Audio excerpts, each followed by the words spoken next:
The marble floors of the Grand Royal Hotel gleamed under chandeliers worth more than most cars. Guests whispered softly, their voices blending with the faint piano music floating from the lounge. Then in a heartbeat, the calm shattered.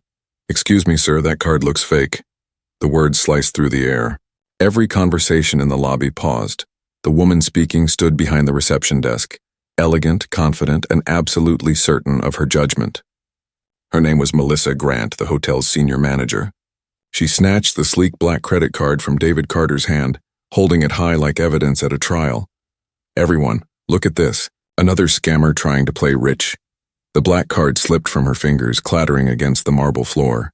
The sound echoed. Heads turned. Phones lifted. In seconds, strangers became an audience ready to record humiliation. David bent slowly to pick up the card. His movements calm, measured. He wasn't dressed like the wealthy guests around him. No designer labels, no flashy accessories. Just a plain gray shirt, dark jeans, and quiet dignity. "Ma'am," he said softly, "that's my card. And I have a confirmed reservation." Melissa's laughter was sharp. "Confirmed with what? A stolen credit card?" Her tone dripped with mockery. The concierge nearby, Tom Riley, leaned toward his colleague and whispered, "I knew something was off about him the moment he walked in." The audience chuckled. Phones kept recording. Somewhere in the corner, a young woman whispered into her phone camera, "This is wild. Total discrimination happening right now." David didn't respond. He just looked down at his phone as it buzzed, a reminder flashing across the screen. Board meeting, Horizon Resorts Group, 5 p.m. But Melissa didn't notice. She was too busy performing for her growing crowd. "People like you think you can just walk into places like this," she said, circling him like a cat toying with its prey. Her heels clicked rhythmically against the polished floor. "This isn't a budget hotel. This is the Grand Royal," guests murmured, some nodding, some shaking their heads. "The tension was electric, ma'am," David replied, his voice steady but quiet. "I assure you my reservation is legitimate. I'd like to speak with your manager." Melissa smirked. "You're looking at her." The words carried arrogance, the kind that believed power was permanent. Just then, Sam Rivera, a young security officer, stepped forward, alert but uncertain. "What's the issue, Ms. Grant?" "Credit card fraud," Melissa declared confidently. "This man's trying to check into our penthouse suite with a fake black card." The words "fake black card" rippled through the crowd. Some gasped, others laughed. Phones zoomed in closer. David's expression didn't change. His stillness unnerved the room. He reached into his jacket pocket slowly. Melissa tensed, ready to overreact, but he simply pulled out his boarding pass. "First class. Today's date clearly visible." Sam frowned slightly. "That looks real enough." "Anyone can print a boarding pass," Melissa snapped. "Run his ID." The audience shifted uneasily. A few guests whispered among themselves. One older woman shook her head. "This is disgusting," she muttered, pulling out her phone to record too. David handed his driver's license to the security officer. Sam studied it carefully. "This looks legitimate." "Everything matches," Melissa scoffed. "Fake IDs are everywhere." "Don't be fooled." The crowd grew. The pressure thickened. Live streams ticked upward as comments poured in, people calling it out for what it was. David stood silently, eyes calm, watching, waiting. The moment felt endless. A man surrounded by judgment, accused by arrogance, held hostage by assumptions, and yet he didn't flinch. Not once. He simply asked, "Would you like to verify my reservation, or do we continue this performance?" The crowd reacted. A few gasps, a few nervous chuckles. But Melissa wasn't ready to lose control. "Enough," she snapped. "You need to leave, now." Sam hesitated. "Ma'am, maybe we should check first." "Security!" she barked. "Escort this man out!" The tension exploded. Phones rose higher. The audience leaned closer. David didn't move. He just looked around the room while he's studying every face, every reaction. Calm, composed, observing. Then his phone buzzed again. A message appeared. "Richard, call me when you're ready." The faintest smile touched David's lips. He reached for his phone. "Sir, you can't make calls here," Melissa warned. He ignored her and dialed anyway. The phone rang twice, then connected. "Richard," David said quietly. "It's me." We have a situation at the Grand Royal. A pause. Then a voice, clear and commanding, filled the air. David, how's the site inspection going? The entire lobby froze. Even the background music seemed to stop. Melissa blinked. Site inspection? David raised his gaze to meet hers. Yes, site inspection. For Horizon Resorts Group. Whispers rippled through the room. Someone muttered, Wait, Horizon Resorts? They own this place. Melissa's confidence shattered. I don't understand. The voice on the phone grew louder. David, is there a problem? David's reply was calm. Apparently, your manager believes I'm a criminal for using my own corporate card. The color drained from Melissa's face. Her world, and her authority, was about to collapse in front of thousands of witnesses. Who exactly am I speaking to? The voice on the phone was calm but firm. Every word carried weight. Melissa's throat went dry. This is Melissa Grant, she managed. General manager of the Grand Royal Hotel. There was a pause on the other end. A heavy, deliberate pause that made the entire lobby hold its breath. Ms. Grant, the voice said, sharper now. Do you realize you've just accused our chief executive officer of fraud? The crowd erupted into gasps and whispers. Phones tilted to capture every reaction. The color drained completely from Melissa's face. She stared at David as if seeing him for the first time. David Carter, CEO, Horizon Resorts Group. The man she had just humiliated in front of hundreds of witnesses, including thousands now watching online, was the one person who held her entire career in his hands. David's voice remained steady, calm, almost too calm.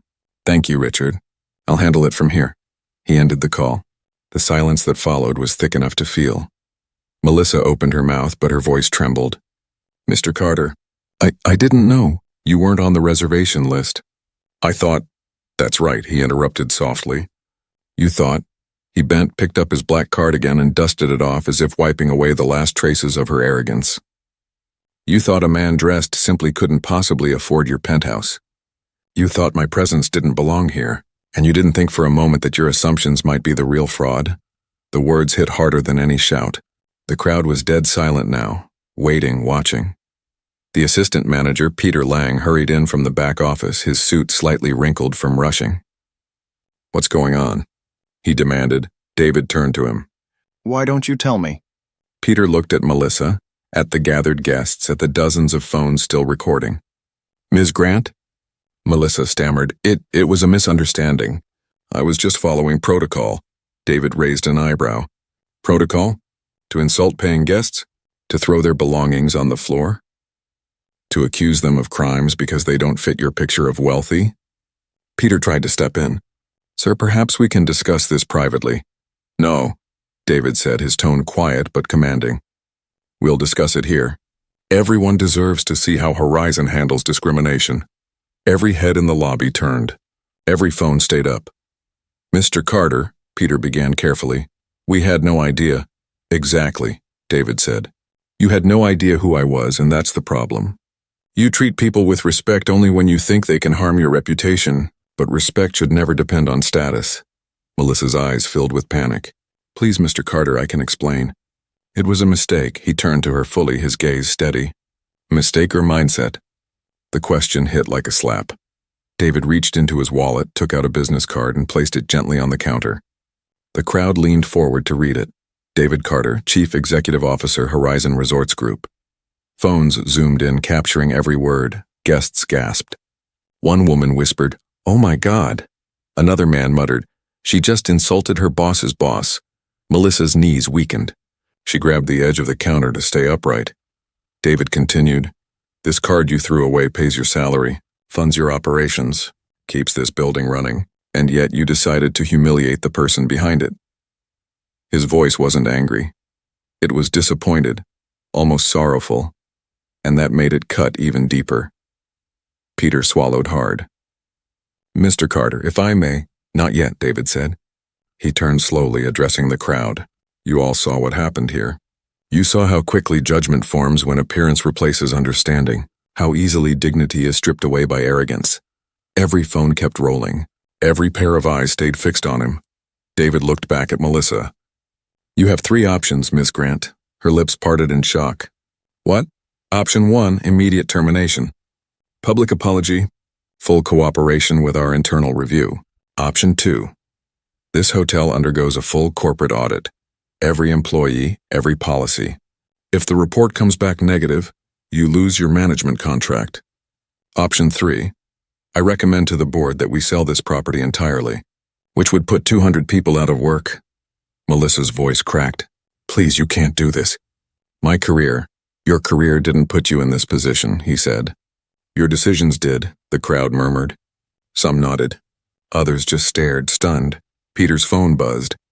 His eyes widened at the screen. Sir, he said, the incident's already trending online. Thousands are watching. David didn't flinch. Then let them see how accountability works. Melissa's breathing quickened. You can't just destroy everything over one mistake. One mistake? His tone sharpened. Do you think this is the first time someone's been treated this way here? Or the first time your assumptions have hurt a guest? Peter stepped forward nervously. Sir, maybe we can— David cut him off. No, we're done pretending. Ms. Grant, you have 60 seconds to decide. The countdown began in the air, unspoken, but everyone felt it. Phones captured every second.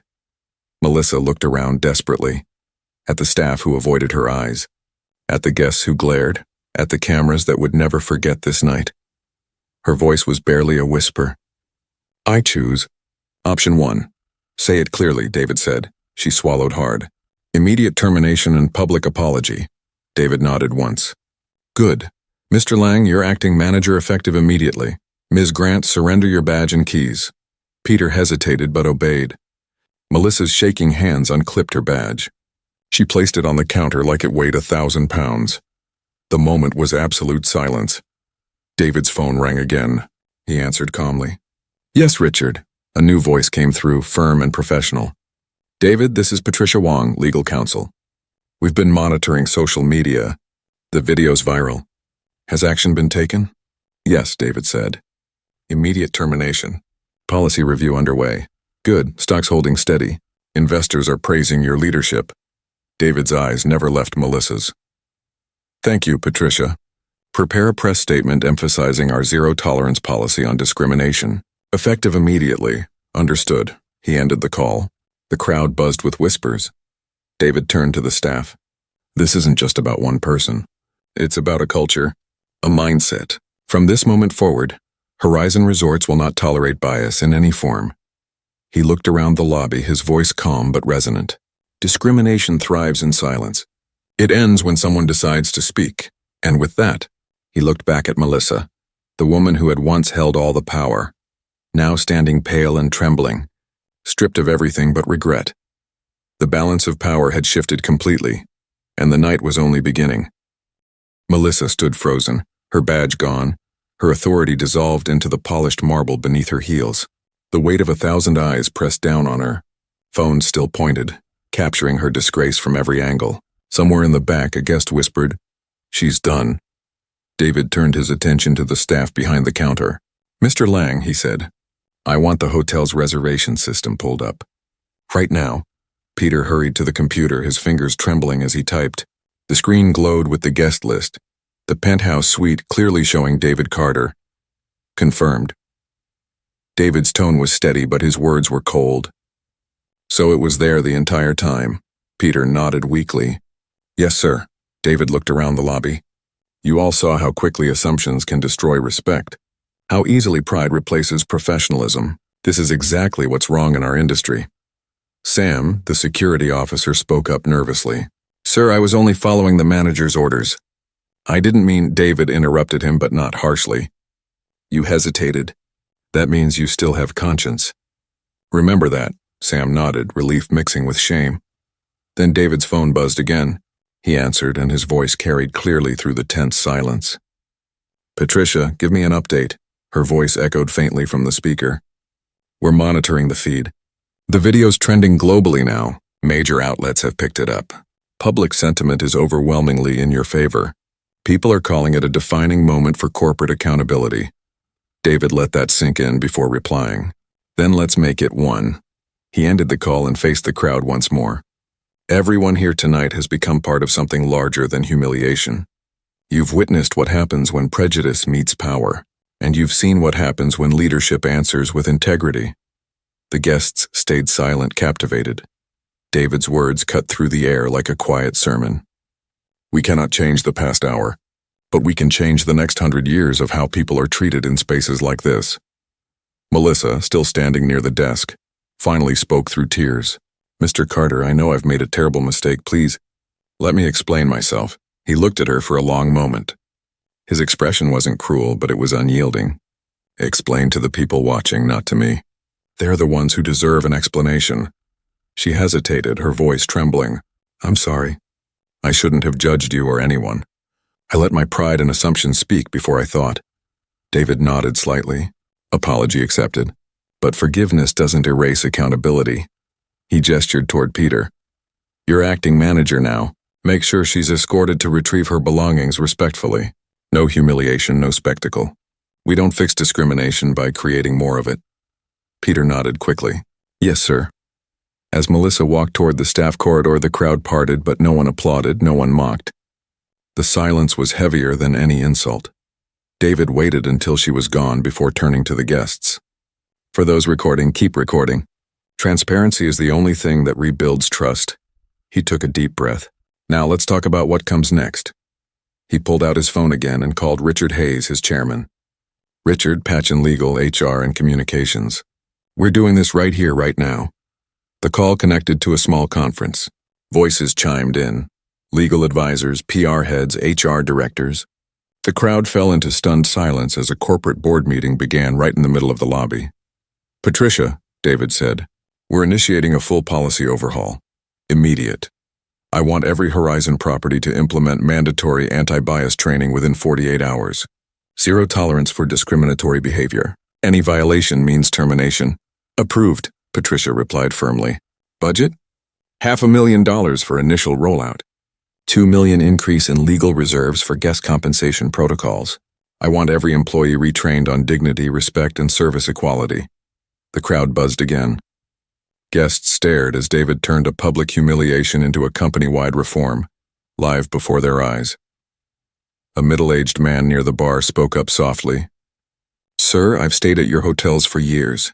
I've never seen a CEO take responsibility like this. David smiled faintly. It's not about image. It's about integrity. When leadership hides behind excuses, problems multiply in the dark. We fix them by turning on the lights. Peter looked dazed. Sir, this is going to change everything. That's the point, David said. Change isn't comfortable. It's necessary. His phone pinged again. Patricia's voice came through the speaker. David, social media is exploding. Grand Royal scandal is trending. But the tone is shifting. People are calling it Horizon reform. They're praising the speed of your response. Then we'll give them more to praise, he replied. He turned back to the staff. From this moment, all employees will undergo mandatory ethics training. We'll introduce AI monitoring for guest interactions, not to spy, but to educate. We'll use it to recognize bias before it becomes harm. Sam looked stunned. Sir, that's actually brilliant, David nodded. Good hospitality is about more than service. It's about seeing the human being in front of you. He paused, letting the words settle. The weight of them hung over every person present. Then his tone softened. This isn't just about one hotel. It's about an industry that must change. We're going to lead that change. He turned back to Peter. Get me every department head in this building. Tonight we start rewriting the handbook. Yes, sir, Peter said immediately. The guests began to whisper again, but this time it wasn't gossip. It was awe. They had come to witness a scandal. They were staying to witness history. As David looked around, his gaze landed on a young bellhop near the elevator. The boy had been filming the whole thing, but when David met his eyes, he quickly lowered his phone. Keep it up, David said gently. Let the world see what happens when truth is exposed. The boy nodded, stunned. David turned away and began walking toward the central lobby table, where light poured down from the chandelier. This hotel will not just serve guests anymore, he said quietly. It will serve as a lesson. And with that, he began drafting the change that would echo through every hallway of Horizon Resorts, and far beyond. The hotel lobby transformed into something more than marble and chandeliers. It felt like a stage of truth, a place where arrogance had been stripped bare and justice had finally stepped forward. David stood tall in the center, surrounded by silent awe. The staff lingered behind the counter, unsure whether to move or breathe.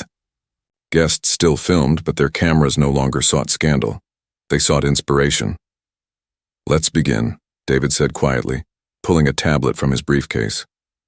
"Mr. Lang, connect this to your main server." Peter obeyed immediately, his hands steadying as purpose replaced panic. The tablet projected data onto a nearby screen: charts, reports, performance graphs. It wasn't a spectacle anymore. It was a reckoning. David spoke clearly, every word measured. Over the past 12 months, this hotel's complaint rate has increased by 18%. Guest satisfaction has fallen by almost 20. Do you know why? Peter hesitated. Poor management decisions? David shook his head slowly. Lack of empathy. The word hit harder than any number. He continued. We built Horizon Resorts to be more than just luxury. It was supposed to represent excellence through respect. Somewhere along the way, that meaning was lost. Tonight, we found it again. He turned toward the crowd, scanning the faces. Guests, staff, strangers who had come in for dinner and stayed to witness a movement. You saw discrimination happen right here in front of you. But you also saw what happens when leadership refuses to hide from it. Patricia's voice came through the speaker again. David, media outlets are requesting statements. CNN, The Herald, and 3 business journals want to interview you tonight. David's eyes didn't leave the staff. Decline them all until the work begins. Action first, interviews later. The crowd murmured in approval. He looked back to Peter.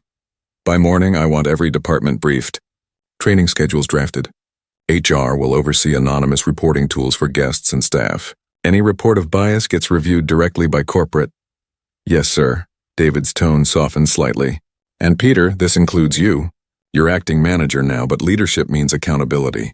Your job isn't to protect the hotel's image. It's to protect its integrity. Peter nodded firmly. Understood? David stepped closer to the reception desk and placed his hands on the cool marble. We're going to rebuild this place from the inside out. Not with marble and chandeliers, but with trust. The crowd erupted into quiet applause, a rare, restrained gesture of respect. Then, from near the elevators, the same older woman who had recorded earlier spoke up. Mr. Carter, she said, thank you. People like me. We've seen this kind of thing too many times. David met her eyes and gave a small nod. That's why it ends here. Patricia's voice returned through the phone. David, stock prices are rising, 3% and climbing. Investors are reacting positively to your response. He gave a faint smile. Good. Maybe now they'll see that ethics are good business. Then he turned to the cameras still filming. And for everyone watching online, he said, don't let this end as a viral moment. Let it be a mirror. Ask yourself who you'd be in this story. The one who judged, the one who stayed silent, or the one who spoke up. The guests murmured again, many lowering their phones, realizing the gravity of what they were recording. Peter's assistant approached nervously.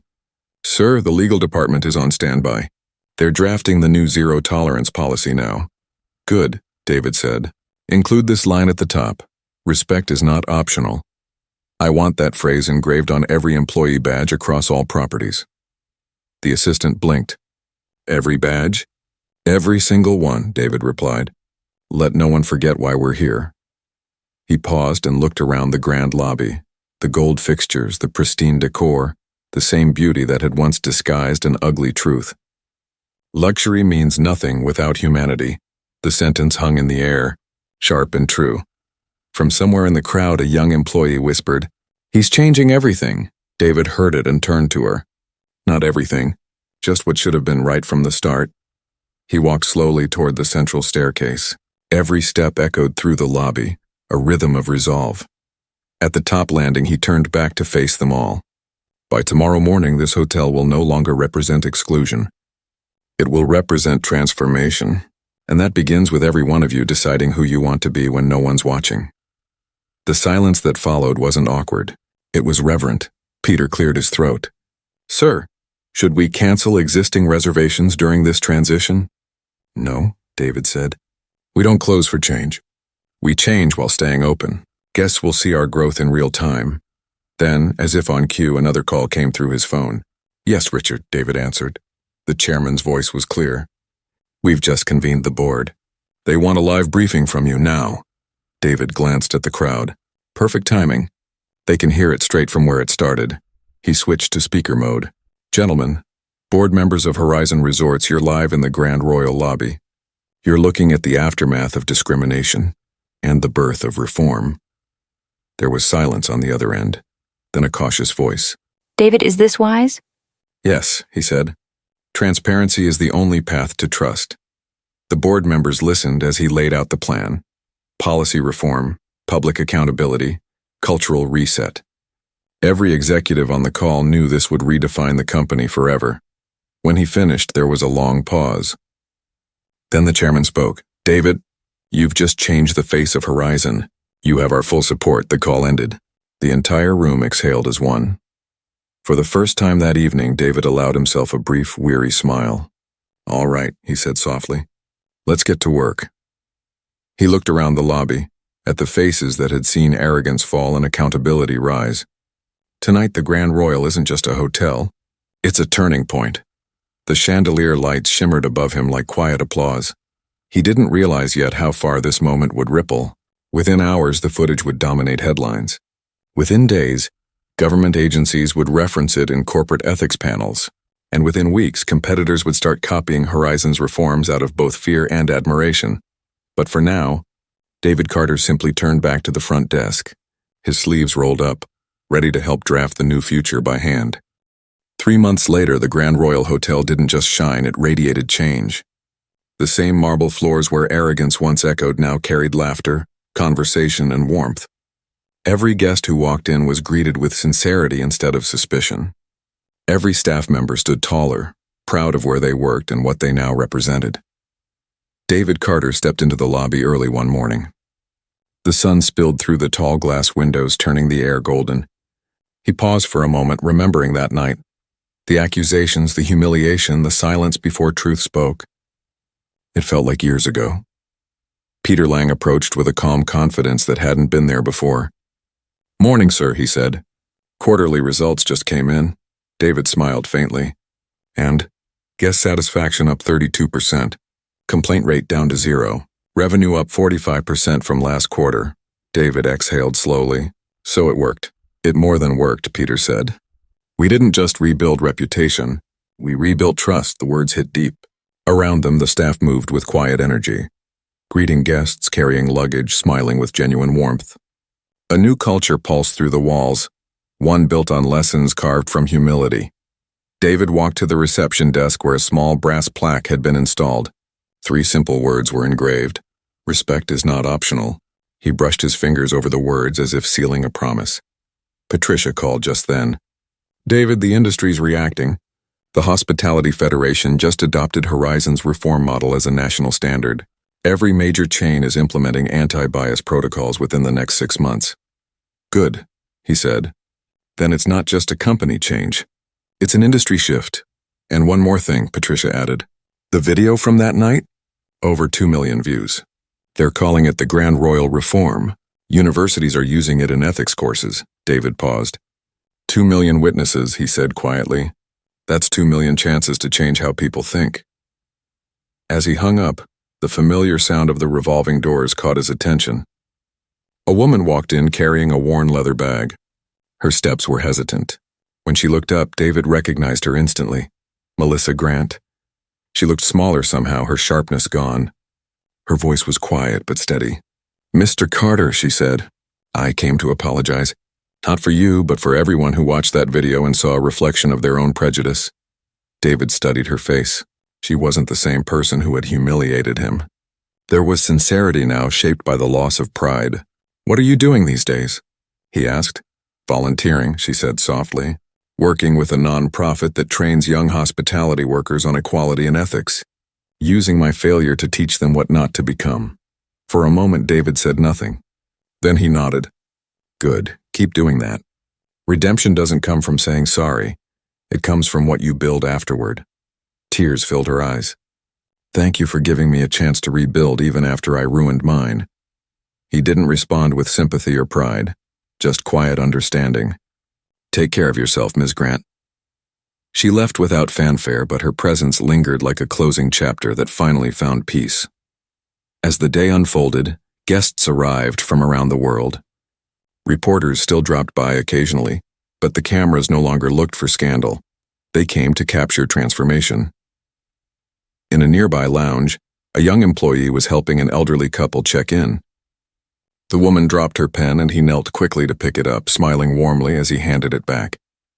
"Welcome to the Grand Royal," he said. "We're glad you're here." Simple words. Sincere tone. Proof that change wasn't a policy, it was now habit. Later that afternoon, David joined a live video call with his board. Richard Hayes appeared on screen looking proud. "David," he said, "our stock has hit a record high. Investors are calling this the Carter effect. You've done more than fix a PR disaster, you've redefined leadership." David smiled faintly. "Then let's make sure leadership means doing what's right when no one's recording." Richard nodded. "You've earned a legacy tonight. The question is, what's next?" David looked around the busy lobby, at the staff laughing with guests, at the plaque on the wall, at the light pouring through the glass. "Next one," he said, "where we make sure this never fades, not here. Not anywhere." He ended the call and stood for a moment watching the rhythm of the hotel. Every sound carried life again. The clinking of glasses, the soft hum of conversation, the sincerity in greetings exchanged. The Grand Royal wasn't just a hotel anymore. It was a symbol. Across the country, news anchors talked about how a single confrontation reshaped corporate values. Business schools built case studies around Horizon's reforms. Laws were drafted that required diversity and bias training in the service industry. The ripple that began in one lobby spread across borders and industries. And for David Carter, that night became more than memory. It became mission. He continued unannounced inspections, but not as a test of failure. They were tests of conscience. He didn't walk in looking for perfection. He walked in hoping to see compassion. Months later, during one of his visits, a guest approached him without recognizing who he was.